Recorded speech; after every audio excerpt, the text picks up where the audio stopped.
This is the Real Estate Sit Down presented by Double B Homes. My name is Blair Berg, and today I'm joined once again by a friend and colleague, Ian Haug, and we'll be talking about house hacking. For more information on Ian's background, go ahead and check out the Parent in Real Estate episode. Welcome back, Ian. Thanks for having me, man. Happy to be back again. Yeah, so today we're talking house hacking. And for those who don't know, house hacking is a real estate investing strategy where you purchase a property, live in one part of the property, and rent out the other parts of that same property to tenants. Generally trying to cover your mortgage or even generate some income. So we both do house hacking. We both own duplexes and live out of them. Yep. How did you first learn about house hacking? Yeah, man. So quick background. I've been a real estate agent for over 6 years now. So that was really kind of my first taste of what house hacking could look like, what investments are what they really kind of look like surrounding real estate. And so really being on the ground in the business is where I learned the majority of what house hacking could provide. And then after that, it was just a lot of reading, a lot of due diligence, a lot of research on my end, a lot of working with investors and talking to people that have done it and have done it successfully, and then have grown their investment portfolio while starting out through house hacking. So yeah, it was really just a lot of due diligence before my wife and I really figured out what we were comfortable with, what our buy was really going to look like, and yeah, that's how I kind of got started. And we purchased our duplex. It was about two years ago or so now. Yeah, and it's funny. I actually was trying to house hack before I knew what house hacking was. Sure. Obviously, first right out of college, I lived with a couple buddies, and at that same time, I was looking to buy a house with the idea of keeping my buddies as roommates, just to help cover the mortgage. Right.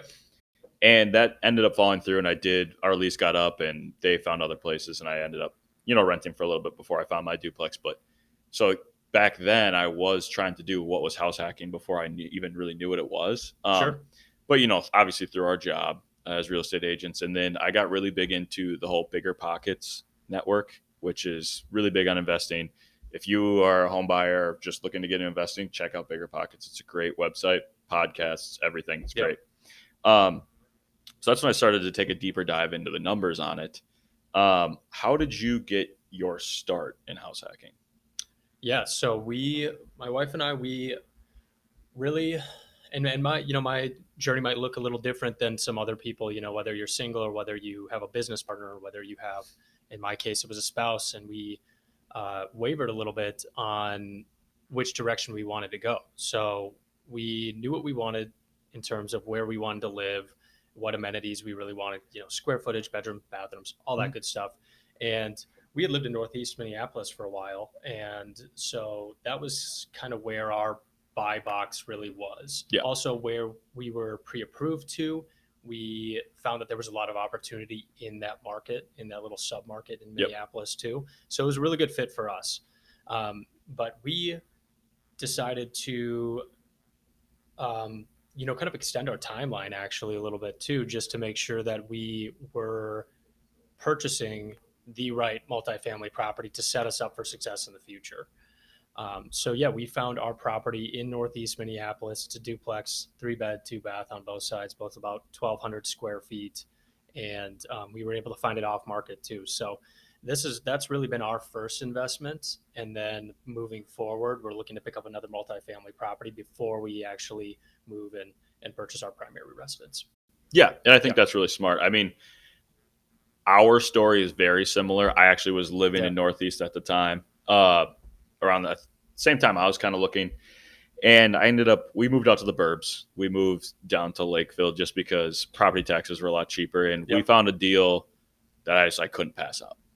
And I was very lucky that I found it on market. I think and we were doing the same thing. Like, it had to make sense. We wanted it to be the same or less than we were paying in rent currently. Yep.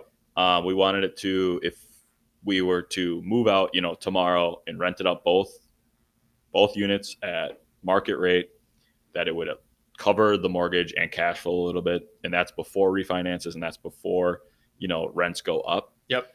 We wanted it checked all of those boxes. And I think at the time we were kind of passively looking, and I don't know. And I finally told my girlfriend, like, we have to pull the trigger on this one. Yep. So we were able to get out of our lease, got into that, and I mean, knock on wood, so far it's been great. It's been, I think, one of the best financial decisions I've ever made. Yeah. So far so good. And I guess so. That brings me to my next point. How has it gone for you so far? Yeah, I mean, I'll piggyback off what you said. It 100% is the best financial decision I have made in kind of my young career of investing.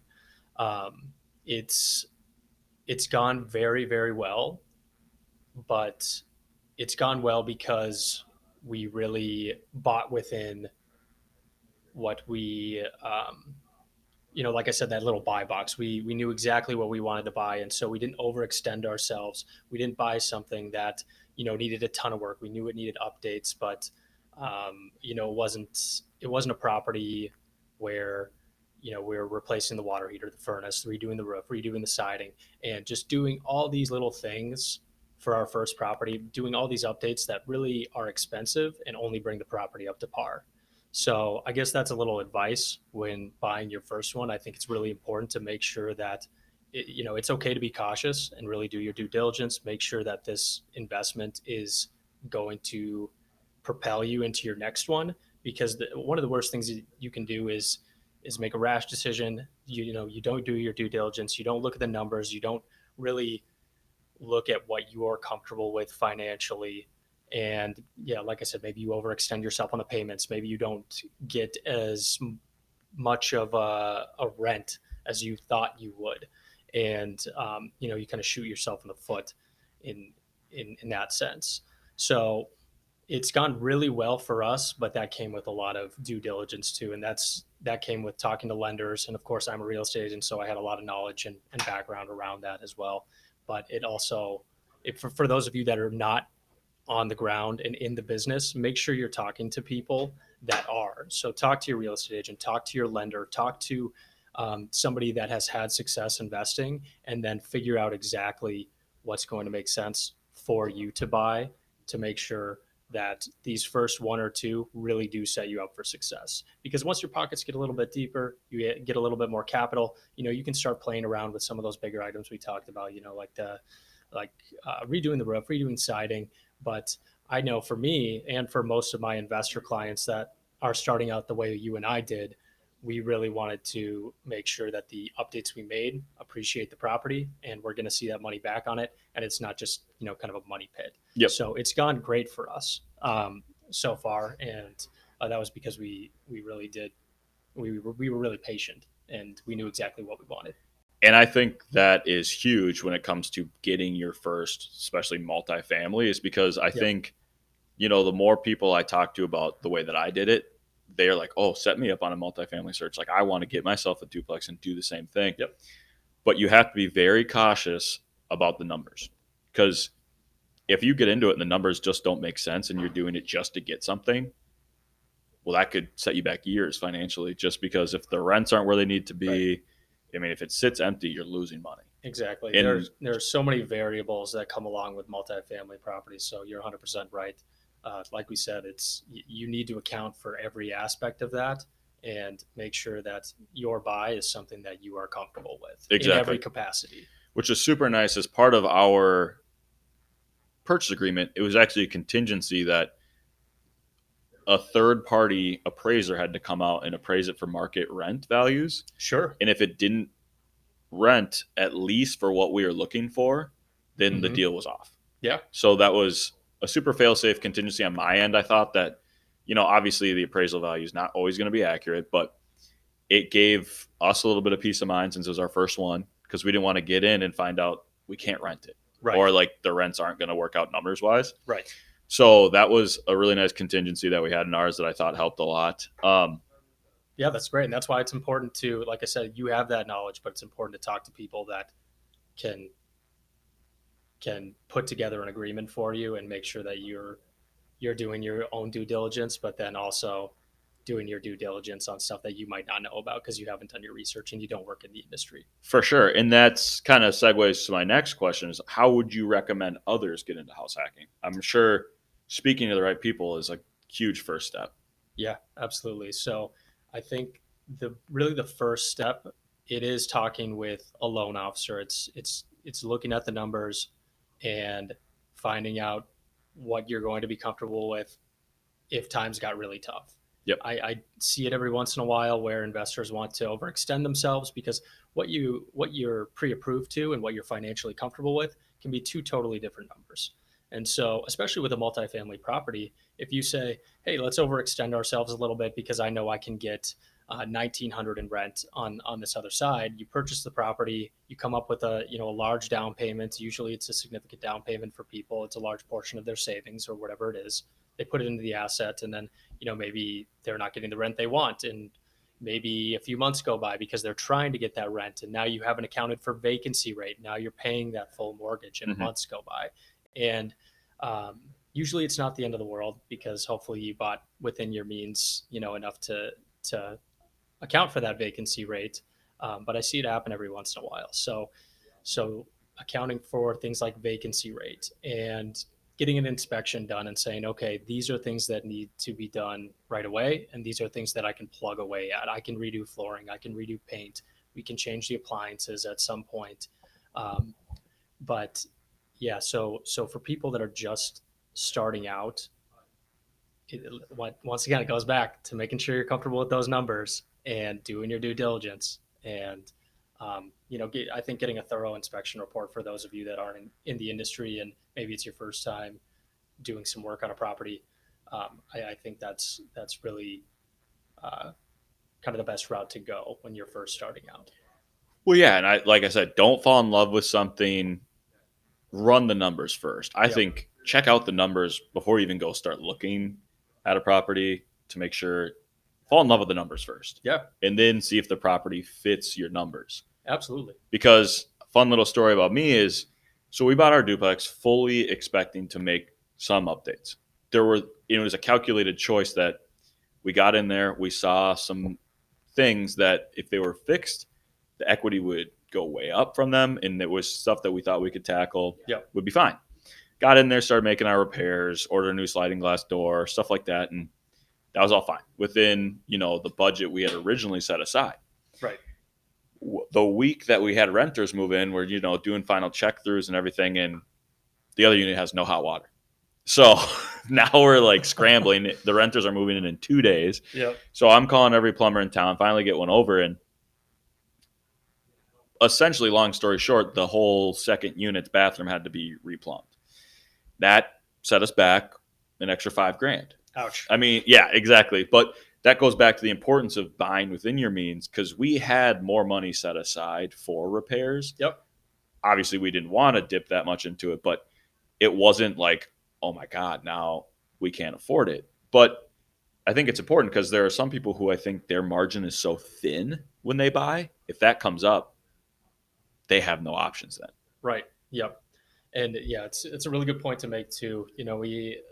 I have a lot of clients too that, I mean, I think this goes for every consumer in the state of Minnesota and honestly probably in the US right now, where people are worried about, maybe inflated prices or properties appreciating too fast, where especially in the multifamily market, that's in a market of low inventory, multifamily properties are even there are even fewer and harder to come by Yep. in most sub markets. So in a market with low inventory, yeah, they are fewer and harder to come by. And so as we've seen prices continue to appreciate. We have seen buyers shop at the top of their price range and the top of their budget. And so I can see how that causes a little bit of consumer fear. It causes a little bit of hesitation as well. But I think something to point out as well, especially here in Minnesota, is we really are still an entry level market. And so making sure that you talk to a lender and figure out what you are comfortable with, that putting your money into a multifamily property as your first property is one of the best investments that you could ever make. And like we said, it's accounting for those things like the plumbing not working correctly, and I think the other thing to remember too is you have 2 or 3 or 4 of everything, water heaters, furnaces. Yep. So it is accounting for that as well. But here in Minnesota, we have a market with low inventory, and there's really nothing that we're seeing that's going to fix that right now either. And so buying a multifamily property and seeing that rent roll and continuing to save that capital, as time goes by, you're going to continue to see appreciation in that property, especially here in Minnesota too. Look at any other major metropolitan area, and we're just kind of catching up to the rest of them. Look at Yep. Chicago, look at Denver, look at Seattle. You know, if you think prices are bad here, look at other submarkets in the U.S. and we really are an entry level market, and so it kind of goes back to that saying of the best time to plant an oak tree was yesterday. The next Yep. best time is today. Yep. Right. And that's so true. And like you said, there's low inventory, which means supply is way down, demand is way up, prices are a little bit in favor of sellers right now. It's a little bit harder for buyers, but Mhm. multifamily can be an easy way to offset that cost if you find the right deal. Absolutely. 'Cause I mean, what we bought at is generally where you could buy a single family home at price wise. Right. So at that price range, now you're splitting that mortgage. Well, now it's cheaper now than when we were renting. Yep. I mean, we still savings wise to get ready for the next place. We still put in the same amount every month as when we were renting because Yep. the way I explained it to her is like, well, our bank account's already used to it, Right. so let's just not even mess with it. We'll just keep putting that same money aside. So when we're ready to make the move, we have a little bit extra cash. But like I said, we strategically picked a place with stuff we knew we could fix that would be good for equity because after a year and a half of being there, we want to take out a HELOC against that property, Yep. be able to buy the next one. Like you said, probably do one or two more multifamilies before we, Yep. settle down to a single family home, kind of depending on, where the chips fall and what the Yep. market looks like then. But I do think, and then for us, this is a long-term buy and hold. Yep. Unless we get to the point where we'd like to be eventually, where we can scale up, where we're talking about consolidating, getting rid of some of the smaller ones, Mm-hmm. and maybe putting it into like a small apartment building, something like that. I think, Yep. and then that getting lower vacancy rates, stuff like that. It's a little bit safer of investment, but obviously takes the capital. Right. So I think that's kind of where we're headed. Yeah. Same here, though. I mean, yeah, we're looking at that too, and I think, um, looking at the multifamily property and then just real estate in general, but of course, a multifamily property, you know, it's really, really important if you are hoping to be a long-term investor. All the long-term investors that we know, they hold multifamily properties long-term. And like you said, for ours specifically too, we're both planning on holding those long-term and then using that equity to either purchase another multifamily home, or if we ever were to sell these long-term plays, they are to put into other assets that provide passive income. So it Yep. would basically be a larger multifamily or commercial property. Exactly. Right? So, and if you talk to any other big time investor, they do the same thing. And if they do any flips, they're usually doing those flips and then taking that equity to put into another multifamily property. It's one of the best. In my opinion, it is the best tool to provide long-term generational wealth. And for me and my wife, it's our retirement plan. Yeah. And they do that using 1031 exchanges. So please don't get rid of 1031 exchanges. Please don't. But so yeah, and we've touched on a couple of them. I think on both sides, pros and cons. Give me your pros for house hacking. Pros. I mean, straight up, us living in one side right now, our tenants cover 3/4 of our monthly housing expenses, and so we're able to save a ton of capital with the fact that we purchased this as our first one. It allows us to save all of that capital to put that into something else. Where we did waiver and thought about buying a single family home, and if we did that, when you have your primary residence, if you want to buy another single family, or if you want to buy another investment property that you are not planning to occupy, you need 20+% down. And for most people, that can take a long time to accumulate that.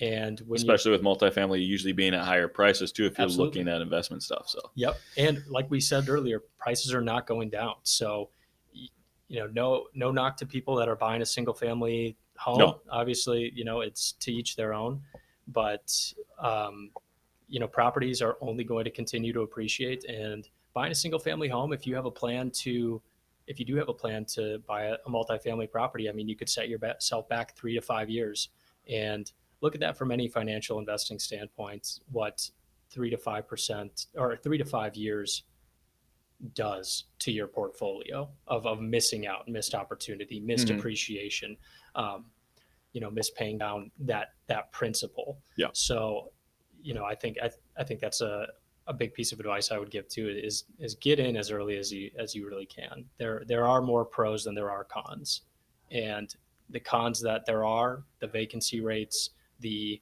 being a landlord, dealing with tenants, all of those things.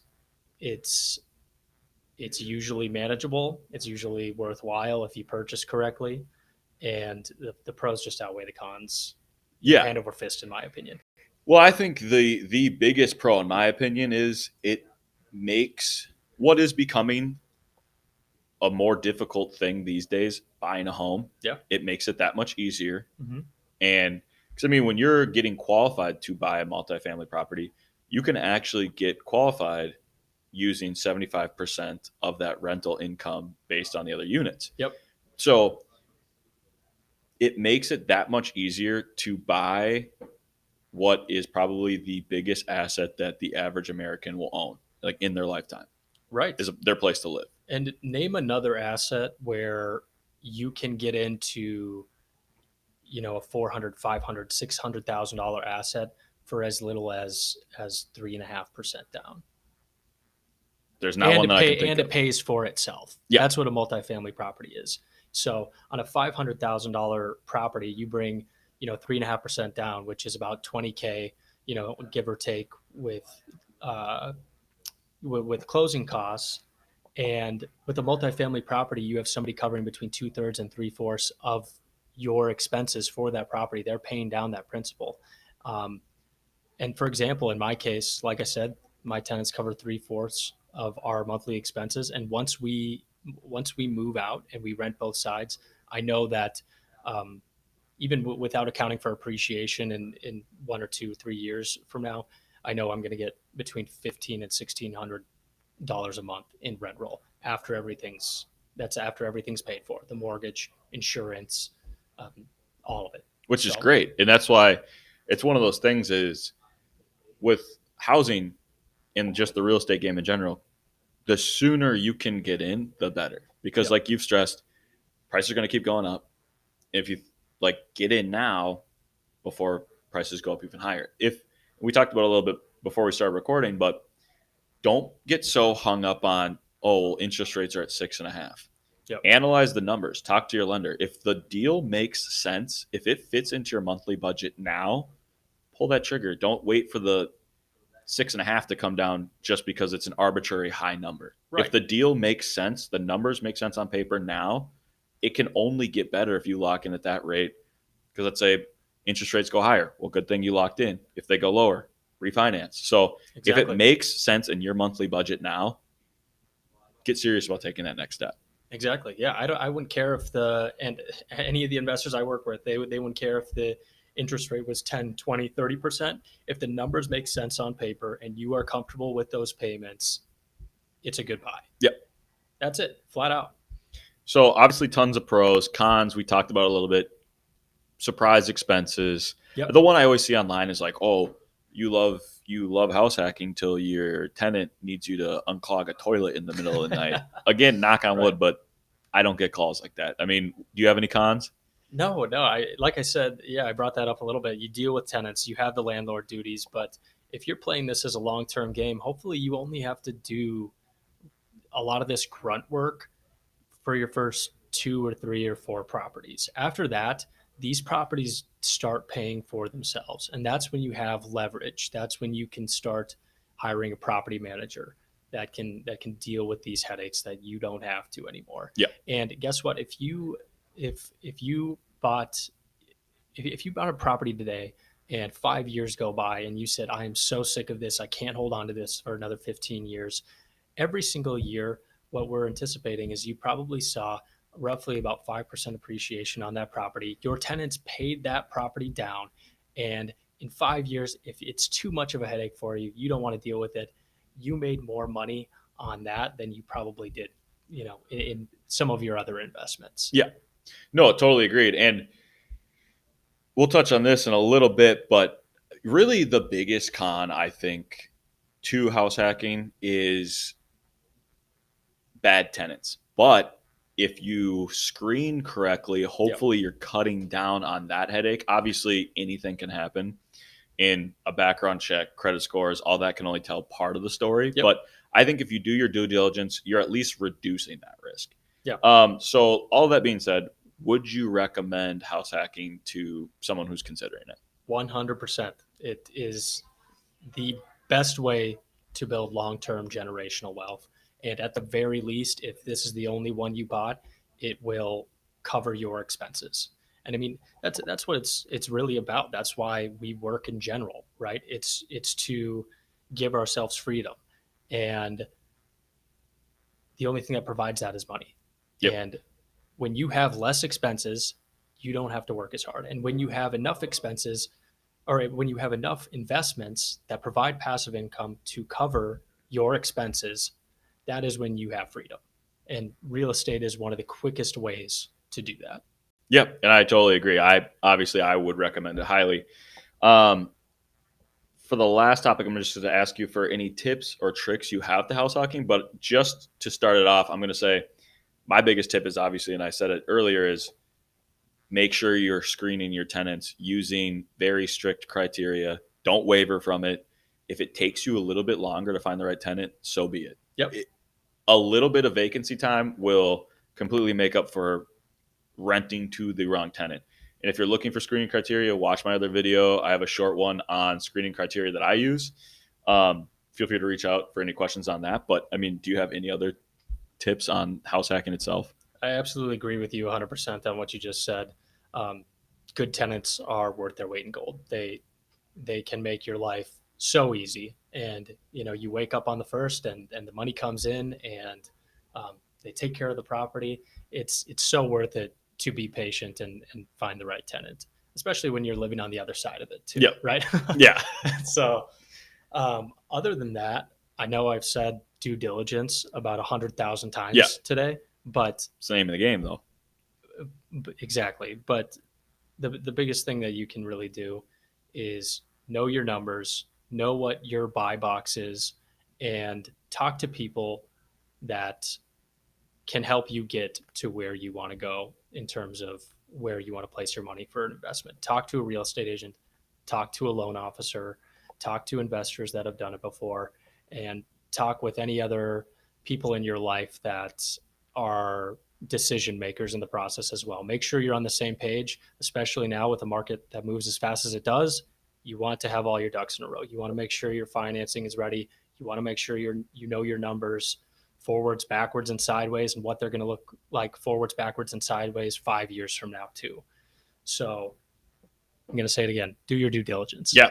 Know your numbers. And then I'll just leave off with two as a little extra tidbit. Be a good landlord. Provide a good rental experience. Make sure it's being well maintained, because that will save you money in the long run. Other than that, Ian, it was great having you on. Thanks for coming back. Let's go get lunch. All right. Sounds good.